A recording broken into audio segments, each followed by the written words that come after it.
Hey everyone, it's I Hate Rifle 123 here with another gameplay commentary courtesy of Modern Warfare 3.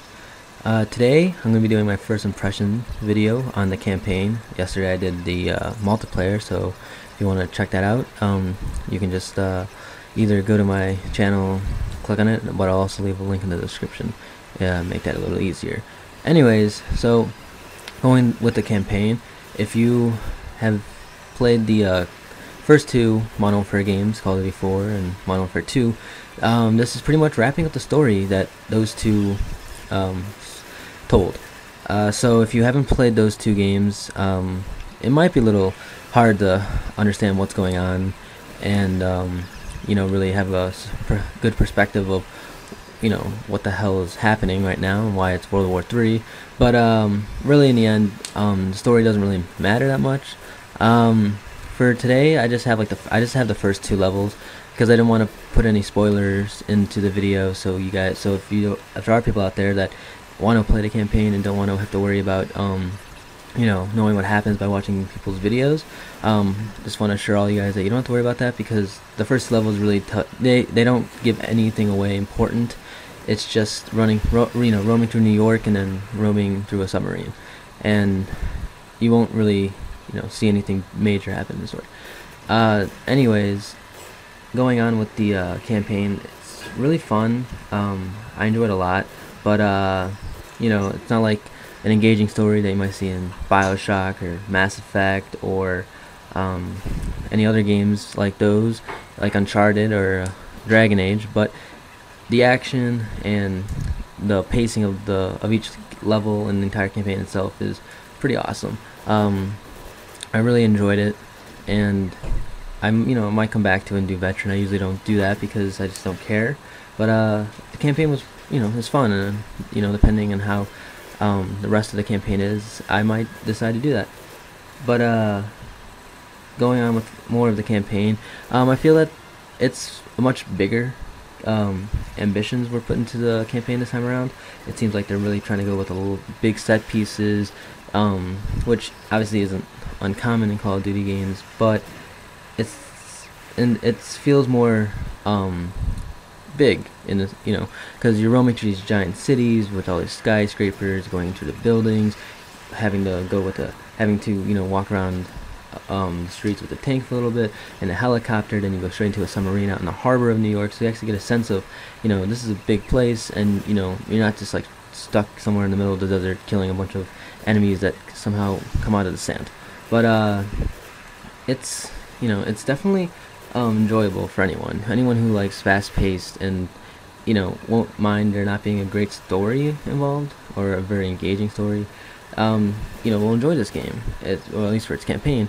But I feel that the campaign tells a pretty interesting story. It does wrap up the story, like I said, that was in the first two Modern Warfare games. But I don't think anyone's gonna be like, oh, this campaign right here deserves like campaign of the year. This is like single player game that everyone should play, because it's really only going to appeal to people that like first person shooters, and on top of that are just there, just love games that just have a bunch of explosions and just have crazy set pieces, and everything that's going on around you is hectic and chaotic, which and if that is the case, if that is what you like, then obviously Call of Duty Modern Warfare 3 does that perfectly. The campaign is all over the place with explosions, with buildings and helicopters and nukes and bombs and all these missiles shooting off the submarines. It's crazy. It's really crazy, but it's not crazy to the point where it's just kind of annoying, where it's just like, oh my gosh, there's so much going on right now, I cannot handle this, and it's just bugging the crap out of you because all the loud noises and everything's happening and you don't know what the hell to do because you're not explaining it well enough, which really obviously that isn't the case, because Call of Duty's does a great job of telling you what to do with objectives and everything. And obviously the layers, I feel like the layer and the formula that they put into the campaign is always the same. You go from one objective to the next, you roam through a little part of the level, and then you go straight into a firefight with a bunch of enemies that just come out of nowhere. and then you rinse and repeat pretty much for the entire campaign. And you might have a part where you drive a boat or you go through a train or something like that, but for the most part it's always run and gun, which, you know, isn't bad, but you know, maybe it would be nice to just you know, take a breath and look around and actually enjoy the scenery every once in a while, even though the scenery in this game is just buildings and explosions.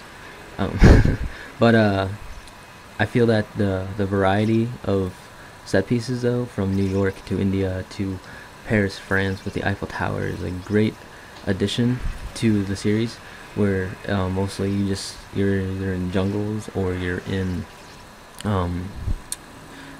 deserted, you know, just deserted places or the desert. So the fact that they're actually going with places like New York and France and England, and, you know, just having these giant set pieces and familiar set pieces actually from the real world, you know, it's, you know, it kind of gives you that real world sense that, oh gosh, I've walked down this street before, or I've been in this building, or I've visited the Eiffel Tower before, and this looks exactly like it. This is like a, you know, like almost a 100% complete accurateness on this entire place. And I feel like, you know, if that is, you know, if that was what Infinity Ward and Sledgehammer Games are trying to go for, I feel that they did an amazing job with it, because I feel that, you know, they represented each city greatly, and I feel that the fact that each city is in ruins and being the battlefield for these giant wars, or this giant war, but these giant battles, is, you know, you can still tell that that's New York, or that's Paris, you know, or that's India. And I think that's really, you know, an outstanding job from the developers. So that's really it for campaign. I still have like a minute left, but on the video, but you know, like I said, I enjoy the campaign. I'm just kind of repeating myself at this point, but you know, if you haven't really played the Call of Duty campaigns because you don't care for them, then you're probably not going to care for this one either, because it's really the same thing, just bigger set pieces, bigger explosions, bigger everything. So if you're looking for an engaging story, Call of Duty isn't going to offer you that. But if you're looking for a campaign that's fun, has a lot of action, and just, you know, has a lot of fun,